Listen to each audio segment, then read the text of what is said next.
بسم اللہ الرحمن الرحیم۔ السلام علیکم ورحمۃ اللہ وبرکاتہ۔ رسول اللہ صلی اللہ علیہ وسلم نے فرمایا کہ جو عورت اپنے سر کے بالوں میں اضافی بال شامل کرنا چاہتی ہے یعنی ایکسٹینشن وغیرہ، تو گویا یہ جھوٹ اپنے بالوں میں شامل کرنا چاہتی ہے۔ اس لیے رسول اللہ صلی اللہ علیہ وسلم نے 4 عورتوں کے بارے میں بیان فرمایا کہ اس عورت پر اللہ کی لعنت ہے جو عورت پلکنگ کرتی ہے یا کرواتی ہے، یا اپنی خود کرے یا دوسروں کی پلکنگ کرتی ہے، یعنی کرنے اور کروانے والی دونوں پر اللہ کی لعنت ہے۔ اور اس عورت پر بھی اللہ کی لعنت ہے جو تھریڈنگ کرتی ہے یا کرواتی ہے، ماں سوا اس عورت کے کہ جس کے اپر لپس وغیرہ بہت گھنے ہیں اور وہ مونچھوں کی طرح ہو گئے ہیں تو مردوں کی طرح مشابت اختیار کرنے لگ پڑے ہیں، تو وہ کر سکتی ہے بس اپر لپس پہ۔ آئی برو چاہے کتنی بھی گھنی ہو تو ان کی شیپس بنانا حرام ہے۔ ہاں، اگر دونوں آئی برو ملی ہوئی ہیں تو ناک کے اوپری سطح پہ بال اتار کر الگ کر سکتے ہیں دونوں آئی برو کو، لیکن ان کی پراپر شیپ نہیں دے سکتے۔ دونوں آئی برو کو علیحدہ کرنا جو ہے یہ علماء کے نزدیک جائز ہے۔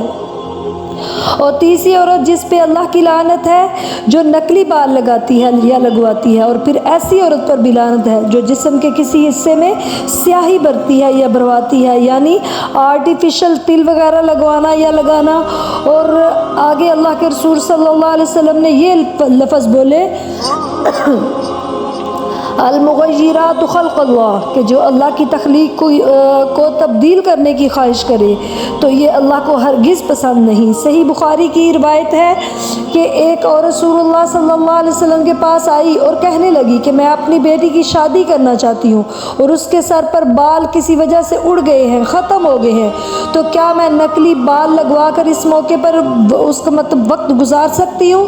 تو آپ صلی اللہ علیہ وسلم نے فرمایا لا، کہ نہیں، ایسی عورتوں پر تو اللہ کی لعنت کی گئی ہے۔ بلکہ رسول اللہ صلی اللہ علیہ وسلم نے فرمایا کہ بنو اسرائیل پر عذاب کیوں آیا، کہ بنو اسرائیل کی عورتوں کو اللہ نے چوہا کیوں بنا دیا، اللہ نے ان کو عذاب میں کیوں مبتلا کیا، جب ان عورتوں نے اپنے بالوں میں نقلی بالوں کا اضافہ کیا اور جوڑے بنانے شروع کر دیے۔ تو رسول اللہ صلی اللہ علیہ وسلم نے اسی لیے فرمایا کہ اس مرد پر بھی لعنت ہے جو عورتوں کا لباس زیب تن کرتا ہے، اور ایسی عورت پر بھی لعنت ہے جو مردانہ لباس پہنتی اور پسند کرتی ہے۔ بلکہ رسول اللہ صلی اللہ علیہ وسلم نے فرمایا کہ ایسے مرد جن کو اللہ نے کامل مرد بنایا لیکن وہ ہجڑا بننا پسند کرتے ہیں، ان پر بھی اللہ کی لعنت ہے، جیسا کہ ٹرانسجینڈر وغیرہ ابھی پیچھے کتنا یہ چلا ہے ٹرینڈ اس کا۔ اور ایسی عورتوں پر بھی لعنت ہے جو اس طرح کے مشاغل کو اختیار کرنے والی ہیں۔ بلکہ مسلمانوں کے لیے پیغام ہے، آج کتنا عجیب ہو گیا ہے کہ رسول اللہ صلی اللہ علیہ وسلم نے حکم دے دیا تھا کہ تمہارے گھروں میں جو بھی ہجڑا مرد یا عورت بننے کی خواہش کرے اس کو اپنے گھروں سے نکال دو، اور آج جب مسلمان دین کی اصل سے دور ہوا ہے تو لوگوں کو ایک نہیں، ہزاروں نہیں، لاکھوں روپے دے کر بلاتا ہے کہ ہمارا ایمان جو ابھی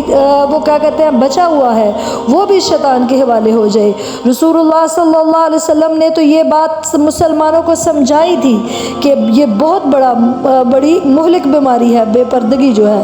ایک صحابیہ فرماتی ہیں کہ ہم عورتیں جب رسول اللہ صلی اللہ علیہ وسلم کے پاس بیعت کرنے آتی تو ہم نے بیعت کی کس بات پر کہ رسول اللہ صلی اللہ علیہ وسلم نے فرمایا میں تمہاری بیعت کو قبول کرتا ہوں کس شرط پر کہ تم شرک نہیں کرو گی، تم چوری نہیں کرو گی، تم اللہ کی نافرمانی اور بدکاری نہیں کرو گی، اور تم اپنے بچے کو قتل نہیں کرو گی، اور تم کسی بھی پاک دامن عورت پر بہتان نہیں لگاؤ گی، اور کسی بھی مصیبت کے وقت تم نوحہ نہیں کرو گی، واویلا نہیں کرو گی، اور جاہلیت جیسی بے پردگی نہیں کرو گی۔ تو لہٰذا یہ چیزیں جو ہے یعنی کہ بالوں کو آرٹیفیشل یہ وگ وغیرہ ایکسٹینشن وغیرہ لگانا، نقلی بال لگانا، ان عورتوں پر اللہ کی لعنت ہے۔ اور پھر پلکنگ کروانا، پھر تھریڈنگ کروانا،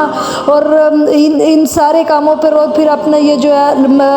عورت کا مردانہ لباس پہننا، مرد کا عورتوں جیسی ڈریسنگ کرنا، یہ مشابہت اختیار کرنا، ان سب پر اللہ کی لعنت ہے۔ تو خدارا ان چیزوں پہ خاص جو ہے فکر کریں ان معاملات میں، اور اللہ کی لعنت سے بچیں۔ اللہ تعالی ہم سب کو قرآن و سنت کے مطابق زندگی گزارنے والا بنائے، آمین۔ السلام علیکم ورحمۃ اللہ وبرکاتہ۔